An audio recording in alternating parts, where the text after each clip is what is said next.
Every Christmas, the same thing happened.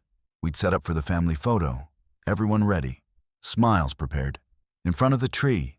Then my dog Bronson would start, staring at the bushes, frozen, growling.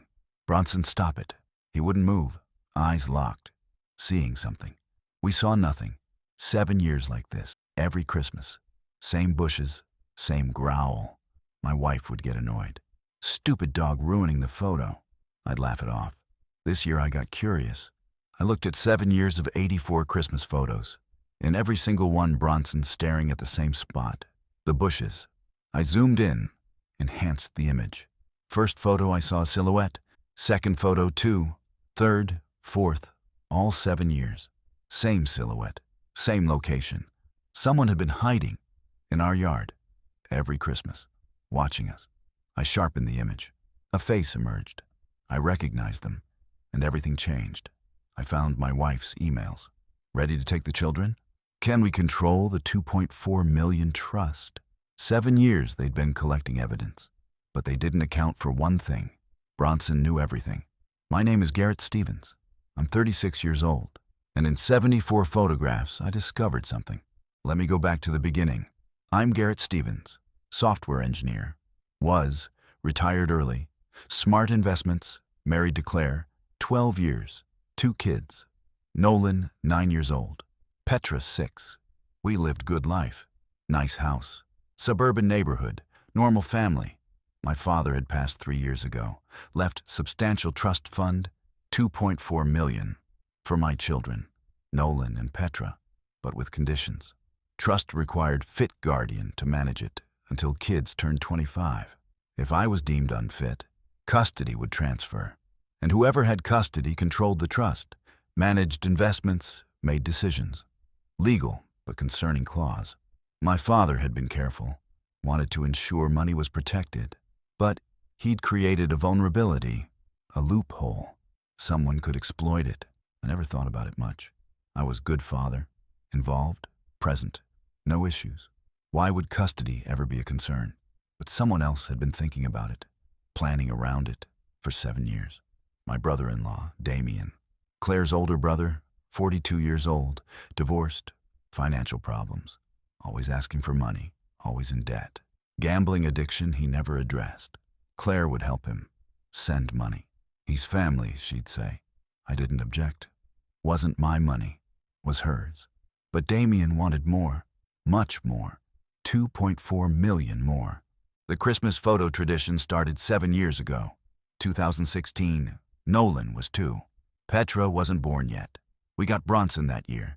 German Shepherd puppy, 8 weeks old. Beautiful dog. Loyal, protective, smart. First Christmas with Bronson, we took family photo. Standard tradition, tree in background, living room setup. But when we positioned for the shot, Bronson started acting strange, staring at the back window, at the yard, at the bushes near the fence, growling low, hackles raised. Bronson, it's okay, boy. He wouldn't calm down. We took the photo anyway. He's staring off camera, at the bushes. We thought it was puppy behavior, new environment, strange decorations, lights, he'd adjust. 2017, second Christmas. Petra was 1 year old. Family of 4 now. Set up the photo, same spot, same tree, same tradition. Bronson did it again, stared at the bushes. Same bushes as last year. Same intense focus, same low growl. What's wrong with this dog? Claire said. I checked the yard. Nothing there. Just bushes. Just fence. Just darkness. Maybe he sees a cat, I suggested. We took the photo. Again, Bronson staring off to the side, not at the camera, at something we couldn't see. This pattern continued. Every single Christmas. 2018, 2019, 2020, 2021, 2022. 7 years total. 84 photos, because we take multiple shots each year. Trying to get one where Bronson looked at the camera. We never did. Every photo he's locked onto those bushes. Eyes intense, body tense. Sometimes growling, sometimes silent. Always watching, always alert. It became a family joke. Bronson and his invisible friend. The ghost in the bushes. Bronson's Christmas ritual. We laughed about it. Didn't think deeper. Dogs are weird. They see things, hear things. Sense things we don't. Probably nothing. But it bothered me subconsciously. Why always the same spot? Why always Christmas? Why such consistent behavior over 7 years? This year I decided to investigate. I'm software engineer. Was, analytical mind, problem solver. I gathered all the Christmas photos, 84 total, loaded them into photo editing software, started examining them, looking for what Bronson saw, what we'd missed. I zoomed into the bush area. First photo 2016, enhanced the exposure, adjusted contrast, sharpened edges. There, in the shadows, a silhouette, barely visible. Could be anything. Could be nothing. Could be tree branch, shadow, reflection. I moved to second photo, 2017. Same process. Zoom, enhance, adjust. The silhouette again, same position, same shape, roughly same size. Interesting. Coincidence, maybe? Third photo, 2018. There again. Fourth, 2019. Fifth, 2020. Sixth, 2021. Seventh, 2022. All 7 years. In every enhanced photo, a silhouette, same location, same approximate shape, someone or something in those bushes. Every Christmas. For 7 years. My heart started racing. This wasn't random. This was deliberate. Someone had been hiding. I'm watching. Recording, maybe, every single Christmas. While we took family photos. While we smiled. While we celebrated. Someone was out there. In the darkness. Observing. I used more advanced enhancement. Facial recognition software. AI, upscaling. Noise reduction. Slowly, the silhouette became clearer. Shoulders visible. Head shape. In one photo from 2020 partial face. I sharpened it more. Features emerging. Male, tall, beard. I enhanced the 2021 photo. Better angle. Clearer image. The face became recognizable. My stomach dropped. Damien, my brother-in-law, Claire's brother, he'd been in our bushes every Christmas for 7 years, hiding, watching, photographing us probably. Why? What possible reason? I felt sick, violated. Our private family moments. He'd been there, uninvited, unknown, for 7 years. I didn't confront Claire immediately. Needed more information. Needed to understand what was happening. I went through our security camera footage. We'd installed cameras 3 years ago. 2019. Check if Damien appeared on those. I reviewed Christmas 2019, Christmas 2020, Christmas 2021, Christmas 2022, every year. Same pattern. Damien's car parked 3 blocks away. Caught on neighbor's camera. He'd walk to our house, through the back alley, enter our yard, hide in the bushes, stay there for hours, during our photo time, during dinner, during present opening, just watching. Then he'd leave, walk back, drive away. This wasn't accidental. This was systematic, planned, stalking. But why? What was he trying to accomplish? I checked Claire's computer. We shared home network. I had admin access, legitimate reasons, tech support, network maintenance. I'd never snooped before, never needed to, never wanted to. But now I needed answers. I accessed her email, searched for Damien's name, hundreds of emails, going back years. I started reading. My hands shook. The first email from 6 years ago. Damien, I've been thinking about what you said, about the trust fund, about Garrett not being fit. I don't know. He's a good father. Damien's response, but he's not. Think about his temper, his drinking, his neglect. We can document it. Build a case. You'd get custody. You'd control the trust. We could split it. 1.2 million each. I stopped breathing. Temper? I didn't have a temper. Drinking? I had maybe 2 beers a month. Neglect? I was involved in everything. Every school event, every doctor appointment, every bedtime. This was fabrication. Lies. But they were planning it. Building a narrative. More emails. Claire responding. But there's no evidence of these things because they don't exist. Damien. We'll create evidence. I'll photograph, record, find moments that look bad. Take them out of context, staged if necessary. 7 years of documentation. By the time we file, no judge will question it. 7 years.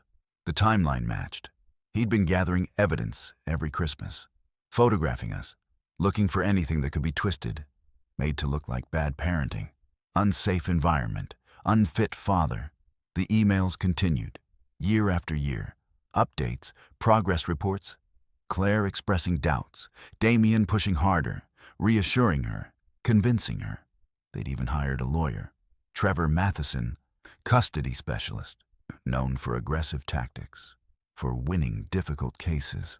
He'd been reviewing Damien's evidence, preparing strategy, waiting for right time to file. The plan was simple. Claire would file for divorce, claim I was unfit father, use Damien's 7 years of evidence, photographs, videos, audio recordings, all taken from bushes, from hidden cameras, from long-range microphones, all carefully edited, context removed, moments of normal parenting twisted into negligence, discipline into abuse, tiredness into alcoholism, everything weaponized. Custody battle would be brutal, but they believed they'd win. Evidence was overwhelming. Judge would see pattern. 7 years, consistent documentation, transfer custody to Claire, and she'd control the trust. 2.4 million, split with Damien, 1.2 each. I sat there, reading, rereading, trying to process. My wife, partner of 12 years, mother of my children, had been conspiring for 7 years to steal custody, to steal our children's inheritance, to destroy my reputation. With her brother, her gambling-addicted brother, who needed money, who'd do anything for money, including stalking, including fabricating evidence, including manipulating his sister. I felt betrayed, violated, furious, but also calculated.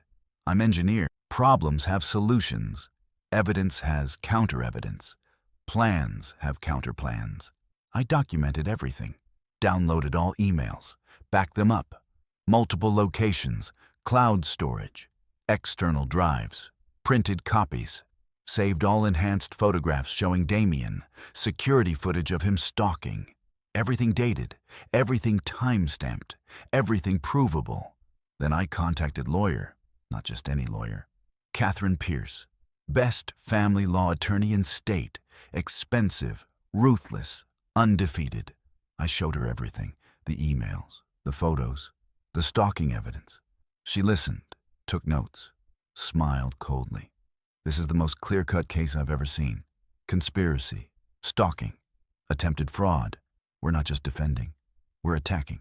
She filed first, before Claire could, before Damien knew we knew. Emergency custody petition. Included all evidence, emails proving conspiracy, enhanced photos proving stalking, security footage proving trespassing, request for full custody, restraining order against Damien, fraud investigation. Claire was served at work, Damien at his apartment. They never saw it coming, expected to control the narrative, to strike first, to use surprise. Instead, they were surprised, caught completely off guard. The court hearing was scheduled quickly. Emergency petition meant fast timeline, 2 weeks. Claire hired lawyer, tried to deny everything. Emails are fake, photos are doctored, just trying to steal custody himself. But Catherine destroyed every argument, brought forensic IT expert, verified emails were authentic, unaltered, sent from Claire's accounts, brought photo analysis expert, explained enhancement techniques, showed step-by-step process, proved Damien was in, brought security expert, authenticated camera footage, established timeline, proved systematic stalking. Judge was horrified. In 20 years on bench, I've never seen such calculated conspiracy against children's own father, using children's inheritance as motive. 7 years of stalking, of evidence fabrication, of planning. This is beyond custody dispute. This is criminal. He granted emergency custody to me. Full physical, full legal. Claire supervised visitation only. Pending investigation. Restraining order against Damien. 500 yards minimum. No contact with children, no contact with me. Violation would mean arrest. Criminal investigation opened. Stalking charges. Conspiracy to commit fraud. Attempted theft. Damien was arrested leaving courthouse. Claire wasn't arrested. Yet. But investigation continuing. The trust fund was secured. Court-appointed independent guardian. Ensured Claire couldn't access it. Couldn't make decisions. Couldn't benefit. My lawyer filed civil suit. Against both. Emotional distress. Conspiracy. 7 years of stalking. Invasion of privacy. Requested $2.4 million in damages. Same amount as trust. Poetic justice. They'd tried to steal it. Now they'd pay it. Settlement negotiations started. Claire's lawyer advised settling. Evidence was overwhelming. Trial would be disaster. They offered $500,000. Catherine laughed. $2.4 million, or we go to trial. Your client conspired for 7 years. She pays for 7 years. They settled. $1.8 million. Claire had to sell everything. House, car, jewelry. Damien declared bankruptcy. Didn't matter. Garnished wages for life. Every paycheck percentage taken. For decades. Until debt paid. Criminal charges proceeded separately. Damien got 3 years prison. Stalking, trespassing, conspiracy. Claire got probation. 2 years. Condition she maintained supervised visitation. Attended therapy. Stayed away from Damien. Violation would mean prison. She agreed. Had no choice. The divorce was finalized. I got everything. House, custody, assets. Claire got supervised visits, twice monthly, 2 hours each. At supervised facility. She had to pay for it. From her garnished wages. The kids were confused. We'd explained age appropriately. Mom made bad choices. Needs time to fix them. You'll still see her, but living with Dad. Nolan took it hard. 9 years old. Old enough to understand something wrong. Not old enough to process betrayal. Therapy helped. Petra was younger, 6, adapted better, accepted new normal fast. Bronson became family hero. The dog who knew. We celebrated him. Extra treats. New toys. He'd been trying to tell us.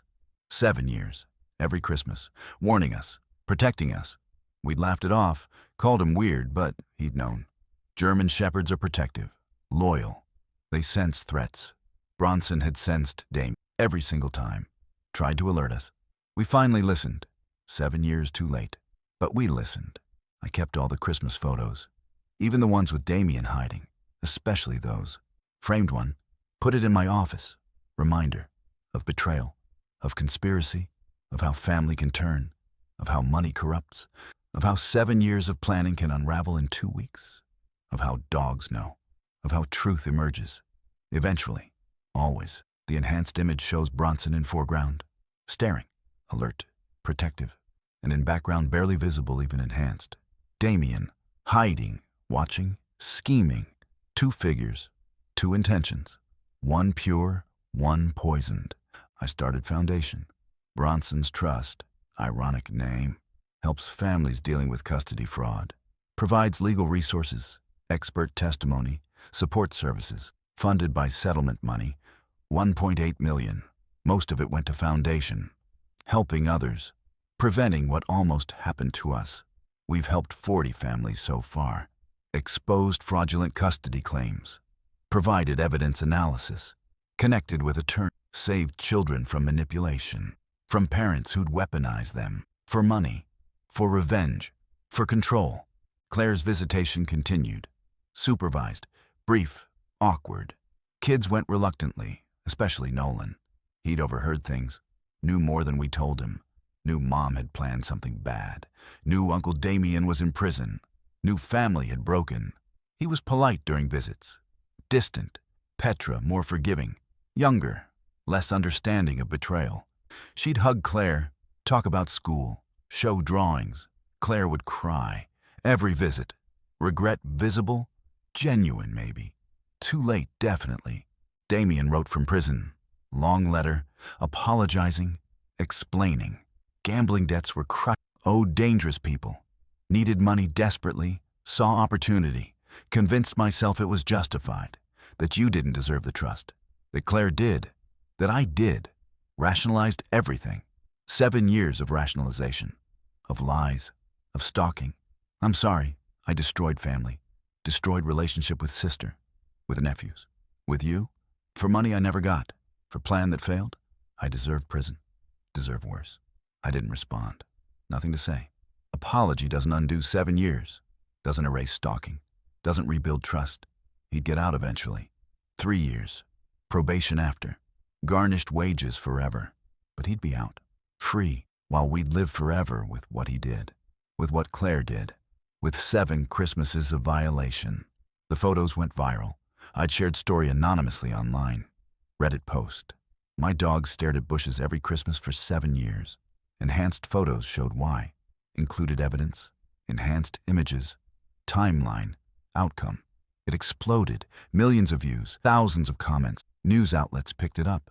Dog exposes 7-year custody fraud conspiracy. German Shepherd saves family from $1 million scam. Christmas photos reveal stalker brother-in-law. We did interviews. Local news. National morning shows. Always with face obscured. Voice altered. Protecting kids' privacy, but sharing story. Warning others. Trust your dog. Trust your instincts. Investigate inconsistencies. Don't dismiss patterns. Other families reached out. Similar stories. My cat always hissed at my partner. Turns out partner was poisoning her. My parrot screamed every time mother-in-law visited. She was stealing jewelry. My rabbit hid when uncle came over. He was planning kidnapping. Animals know. They sense. They warn. We don't listen. We dismiss. We rationalize. Until it's too late. Or until we finally pay attention. Bronson saved us. By being persistent. By never giving up. By staring at those bushes. Every Christmas. For 7 years. Until I finally looked. Really looked. Enhanced. Investigated. Discovered. Animals are guardian angels. Sometimes, literally. 3 years later, we're stable. New normal. Kids thriving. Therapy helped. Nolan's doing better. Petra's happy. Claire's visits continue. Still supervised. Relationship healing slowly, maybe never fully. But improving. She's in therapy, addressing whatever made her vulnerable to Damien's manipulation, to greed, to conspiracy. She apologized. Many times. Kids listen. Nod. Don't quite forgive. Time will tell. Damien gets out next month. Restraining order remains. Garnishment remains. We'll never interact. Never speak. He destroyed that possibility. Forever. The trust fund grows. Managed properly now. Independently. 2.4 became 3.1. Good investments. Careful management. Nolan and Petra will have security. Education funded. Future secured. The thing Damien tried to steal. The thing Claire tried to control. Protected now. Growing, serving its purpose. My father would be satisfied. His legacy protected. His grandchildren secured, despite the conspiracy. Despite the attempt. Justice prevailed. I take different Christmas photos now. Same tradition, same tree, same family. But Bronson doesn't stare at bushes anymore. No one's there. Cameras confirm it. Security system upgraded, monitored, protected. Bronson's relaxed, present, looking at camera. Happy. His job is done. He protected us, warned us, saved us. Now he can rest, enjoy, be normal dog. Though he'll always be hero, always be the one who knew, the one who saw, the one who never gave up trying to tell us. Good boy, Bronson. The best boy. The dog who saved everything. My name is Garrett Stevens. I'm 36 years old. My brother-in-law stalked us for 7 years, hiding in bushes every Christmas, building fraudulent custody case, planning to steal $2.4 million. My dog tried to tell me. Every single year, I finally listened. Enhanced 74 photos, found the truth, stopped the conspiracy, won full custody, protected my children, started foundation, helped 40 families, all because I paid attention to my dog, to the pattern, to the evidence. 7 years of warnings. 1 moment of investigation. Everything changed. That's my story. That's how Bronson saved us. That's how Christmas photos exposed everything. The aftermath taught me lessons I never wanted to learn. About family, about trust, about how people rationalized terrible things. Claire's therapy reports became part of court record. Public during proceedings. I read them, tried to understand. How does someone conspire against their own husband, father of their children? The therapist explained codependency. Damien had manipulated Claire since childhood. Older brother? She'd always deferred to him, trusted him, even when instincts said no. He'd convinced her I was problem, that she deserved more, the children deserved more, that taking control was protecting them, not stealing from them. The rationalization was complete. She wasn't betraying me. She was saving the children from my supposed unfitness, supposed drinking, supposed temper, supposed neglect. None real, all fabricated. But she'd believed it, or convinced herself she believed it, because Damien said so, because 7 years of repetition makes lies feel true, because wanting money makes justification easier. The therapist called it shared psychosis, two people reinforcing each other's delusions, building false reality, living in it, until outside force shatters it. Court documents were that force. Evidence was that reality check. Enhanced photos showing Damien stalking. Emails proving conspiracy. Everything undeniable. Everything real. Claire's recovery was slow, painful. Accepting she'd been manipulated was hard. Accepting she'd participated willingly was harder. Both were true. She'd been victim of Damien's manipulation and perpetrator of conspiracy against me. Both simultaneously. Therapy helped her hold both truths, process both realities, move forward despite both. The kids' therapist worked with them too, explaining Mom made mistakes, big mistakes, but still loved them, still wanted relationship, just different relationship now. Supervised, limited, conditional. Nolan struggled most, 9 years old when it happened, 12 now. Old enough to understand betrayal, old enough to feel anger. Therapy gave him tools, ways to process, ways to maintain relationship with Mom while protecting himself emotionally. Petra adapted better, 6 when it happened, 9 now, younger, more forgiving, less understanding of full scope. She enjoyed visits with Mom, looked forward to them, brought artwork, told stories. Claire treasured these moments, cried grateful tears, knowing she almost lost everything, knowing she still could. One violation, one broken rule. Custody would disappear, so she was careful, followed every guideline, attended every therapy session, stayed away from Damien completely. Even after his release, Damien's release happened last year. 3 years served. Probation started. Conditions were strict. No contact with me, with kids, with Claire. No coming within 500 yards of our home, our schools, our regular locations, all monitored. GPS ankle bracelet. Probation officer checking regularly. He moved 3 towns away. Got job at warehouse. Minimum wage. Garnishment took 40%, leaving barely enough to survive. He'd lived like this for decades. Until 1.8 million paid off. Until he was 70 probably. Maybe older. His gambling destroyed him. His conspiracy buried him. His greed imprisoned him. Even after prison release. I saw him once, accidentally. Grocery store, different town. He was shopping, looked older, broken, saw me, froze, started to speak. I shook my head, kept walking. Nothing to say, nothing to hear. He'd written letters from prison, apologies, explanations, justifications. I'd never responded, never would. Some betrayals are unforgivable, some conspiracies too calculated. 7 years too long. He'd chosen, every Christmas, to stalk, to photograph, to build false case. 7 years of choices. Couldn't be undone by sorry. The foundation grew. Bronson's trust expanded. 3 employees now. Full-time staff. Helping families nationwide. Custody fraud more common than parents weaponizing children for money, for revenge, for control.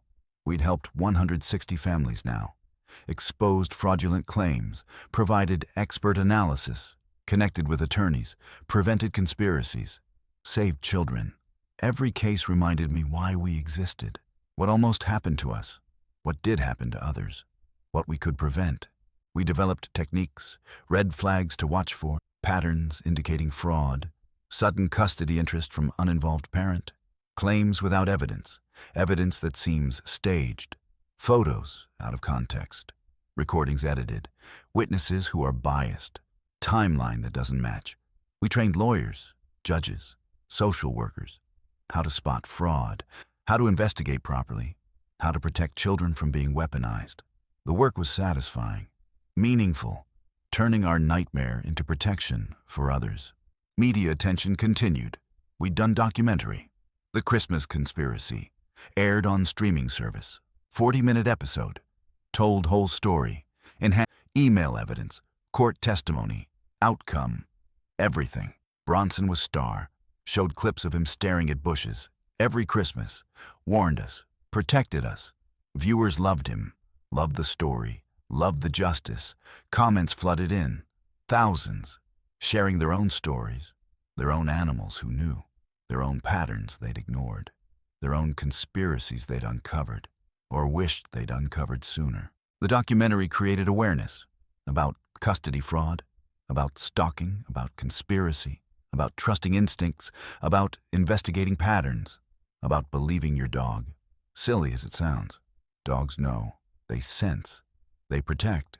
Bronson proved it. 7 years of proof, 74 photos of proof. We kept pushing message. Trust animals, trust patterns, trust evidence. Don't dismiss, don't rationalize, investigate. The simplest explanation isn't always correct. Sometimes complex conspiracy is real. Sometimes family betrays. Sometimes 7 years of planning exists. Sometimes dog is only one telling truth. I married again 2 years ago. Sarah, met through foundation. She'd gone through custody battle, different circumstances. Ex-husband tried to claim she was unfit, used edited recordings, out-of-context photos, similar tactics. She'd won, exposed fraud, protected her daughter. We connected over shared experience, fell in love over shared mission, married quietly, small ceremony. Kids were flower girl and ring bearer. Bronson attended, wearing bow tie, looking proud. He approved. Sarah was kind to him, respected him, understood his importance, called him the hero who started everything. He was. The kids loved Sarah. She didn't try to replace Claire, didn't compete, just added. Another adult who cared, another stable presence, another person in their corner. Relationship with Claire remained separate. Supervised visits continued, slowly became less supervised. After 2 years, good behavior. After therapy progress. After demonstrated change. Judge allowed unsupervised, 4 hours monthly, at neutral location. Then weekend visits, 1 per month. Overnight, at Claire's apartment. Slowly rebuilding, carefully, with boundaries, with monitoring, with therapy ongoing. Claire met Sarah. Awkward meeting, court mandated, ensuring everyone on same page. About kids, about boundaries, about expectations. Sarah was gracious, professional, clear. I'm not replacing you. I'm supporting Garrett, supporting kids. We can coexist, for their benefit. Claire cried, thanked her, apologized again. Sarah accepted, moved forward. They're not friends, never will be, but they're civil, cooperative, for kids' sake. That's enough, more than enough. Damien never met Sarah, never will. Restraining order permanent. Court agreed, given severity, given duration, given conspiracy. No reason to lift it, ever. He's permanent ghost, permanent exile. From family he tried to rob, from sister he manipulated, from nibblings he stalked, self-imposed through choices. 7 years of bad choices, 1 lifetime of consequences. Fair trade maybe, harsh definitely, deserved absolutely. The trust fund continued growing. 3.1 became 4.2. 10 years of good management. Professional oversight. No family involvement. Just experts. Doing job properly. Nolan turns 18 next year. Gets access to educational portion. College funded. Graduate school funded. Whatever he needs. Petra 6 years after that. Same access. Same security. The thing Damien wanted to steal. The thing Claire wanted to control. Serving its intended purpose. Protecting my father's grandchildren. Ensuring their futures. Despite the conspiracy. Because we stopped it. Because Bronson warned us. Because I finally listened. We still take Christmas photos. Every year. Same spot, same tree. Tradition continued. But different now. Sarah's in them. Smiling. Bronson's still there. Older now. Graying muzzle, slower movements, but present, happy, no longer staring at bushes, no longer on alert, job done. Family protected, conspiracy exposed. He can rest. We all can. New chapter, new family configuration, but same love, same tradition, same meaning. Christmas survived. Despite everything, maybe stronger for it, definitely more grateful, more aware, more protective, more alert to patterns, to warnings, to dogs who know. My name is Garrett Stevens. I'm 39 now. 3 years since conspiracy exposed. 3 years since custody secured. 3 years since family rebuilt. Brother-in-law in permanent exile. Ex-wife in supervised recovery. Kids in therapy and thriving. New wife supporting and loving. Dog aging gracefully.